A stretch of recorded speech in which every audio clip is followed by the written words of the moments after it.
Welcome back to EMU Hockey Check. Now in the next half hour, we're going to look ahead at this weekend's series against University of Michigan Dearborn, and we're going to go try to find some Christmas spirit with some of the Eagles players. But first, let's take a look back at this past weekend's series with the Fighting Illini. The Fighting Illini probably thought that it would be an easy contest facing off against the struggling Eagles in their own house, but EMU had nothing to lose and brought their best game against the reigning ACHA division champs. The scoring opened at the 8:41 mark by Illinois captain Jordan Pringle. Face off to the near right of Cupid. Here's a chance right out in front. They score! That would be the only goal of the first. In the second, the Eagles continued to play at a high level and were backed by the outstanding goaltending of Rob Cupid. But then about halfway through the period, the Fighting Illini would strike again. Well, good job of Rob Cupid right there, right away covering up the puck, creating a face-off, and kind of slowing this game down. Just get face-offs and let your guys regroup. That's what he's got to keep doing. Here's an opportunity out in front, and they shoot, they score. That sent the teams to the locker room with a 2-0 score in favor of Illinois. In the third, Eastern never gave up and tried furiously to get one past Illinois goaltender Mike Berta, but then 2:33 in, the Illini would put another goal past Cupid. Throwing it right back out in front this time as Phil Graves having the opportunity. It was Rodney Stewart. He missed it altogether, but the play continues to remain inside the Illinois zone. Now here come the Illini breaking up over the blue line. They get a shot and they score. That would be all the scoring in the game, and Mike Berta would post his 5th shutout of the season against a very good effort by the Eagles. Here with Eastern goaltender Rob Cupid. Rob, unfortunately a loss for Eastern, but you played another fantastic game. Thank you very much. The team played really well tonight, even though we lost. 3 goals is a big deal against Illinois, #1 team in the nation. So pretty proud. Yeah.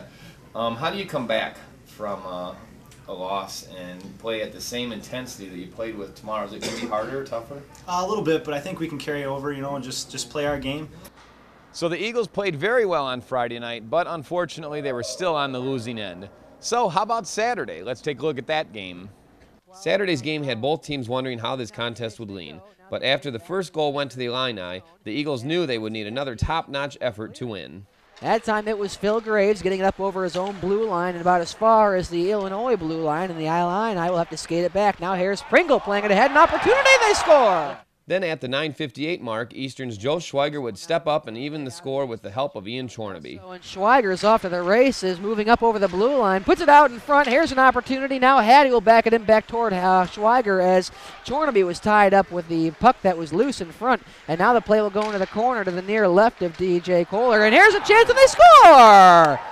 Once again, the Eagles received strong goaltending from Rob Cupid, but the Illini would score 2 more times before the end of the first. Play resumes inside the Eastern Michigan zone, right back out in front, and they score! Adam Goldblatt, who started this evening for the Fighting Illini. Goldblatt will come out victorious, put it out in front, and they score! That left the score 3-1 after 1 period, but Eastern came out in the second determined to bring the game within reach. But penalty trouble kept them shorthanded much of the period, and Illinois captain Jordan Pringle would convert a power play chance. Play continues inside the Eastern Michigan zone, they score! Later in the second, less than 2 minutes apart, the Illini would add 2 more, 1 even strength and 1 on the power play. Tim Gilbert dropping Kevin LaPointe deep into the boards as he was a few feet away from the glass. But play goes right back out in front and they score! Still with it is Lang. Lang now playing it back to the blue line where Brad Holzer was waiting, and he shoots and he scores.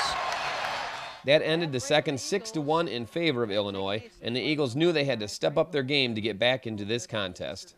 The Illini never let up and continued to force Eastern into bad penalties. Those penalties allowed Illinois to score 3 more power play goals. Lang up over the red line will play it ahead for Daniel Cohen, and Cohen will move it out in front and they score. Holzer will now wind up again, taking a shot on Cupid. A big pad save by Cupid. A rebound and they score.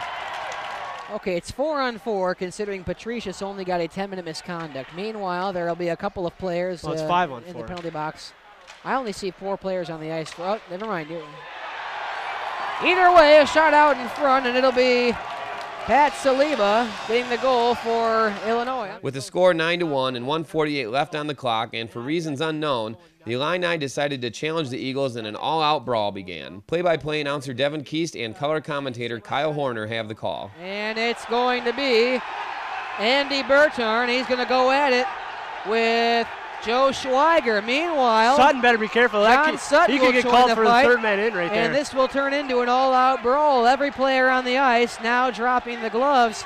John Sutton, sure enough, was looking to help out Joe Schweiger. Look at Kohler. He's as trying to he call went in. on Cupid right And now. a few more men will in. Here go the goalies. It's going to be DJ Kohler and Rob Cupid. They have decided to meet at center ice. Rob Cupid Kohler was getting calling the him gloves on. off. And meanwhile, every other player has dropped the gloves.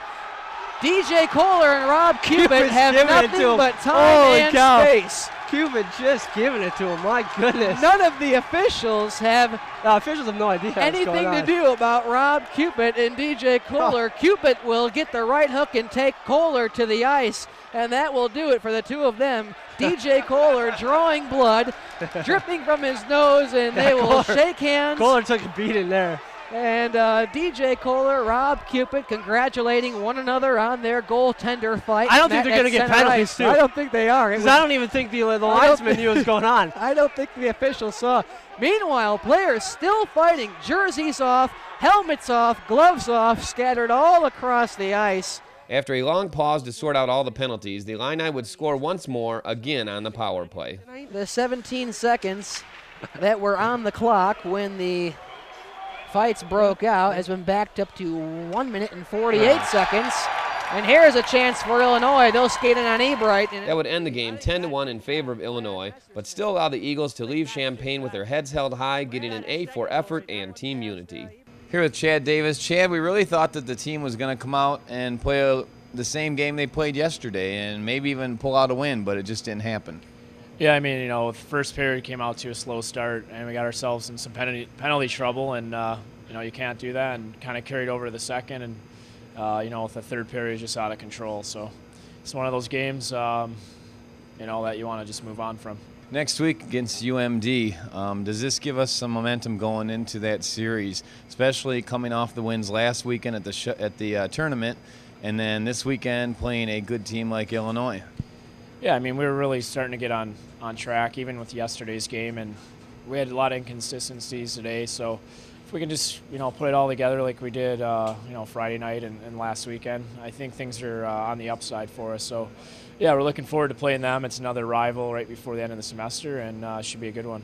Here with head coach of Illinois, Chad Castle. Chad, congratulations first on the 2 wins this weekend. Thank you. Is this what you expected out of both teams? Did you expect? Your team obviously didn't come out of the gate real well yesterday. Right. Were you expecting probably a better game from them yesterday? But then today, they definitely played the Illinois hockey. Yeah, you know, Friday I thought we didn't play very well, and you know, just the energy wasn't there, the effort wasn't quite there.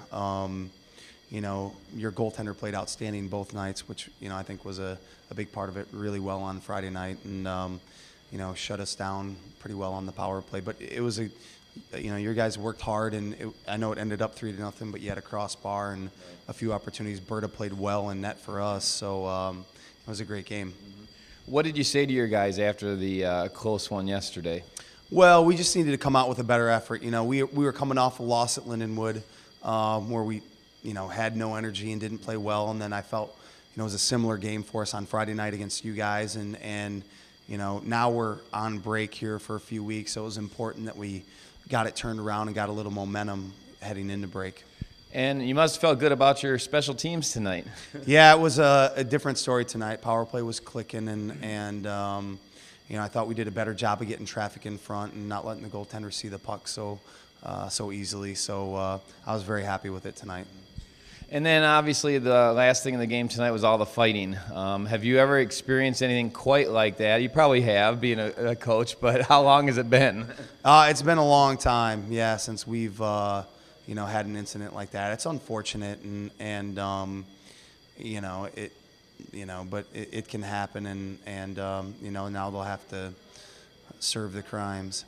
So the Illini show us why they are the #1 team in the nation, taking both games from the Eagles. Now when we come back, we're on a mission to find some Christmas spirit with the Eagles players, so stay tuned.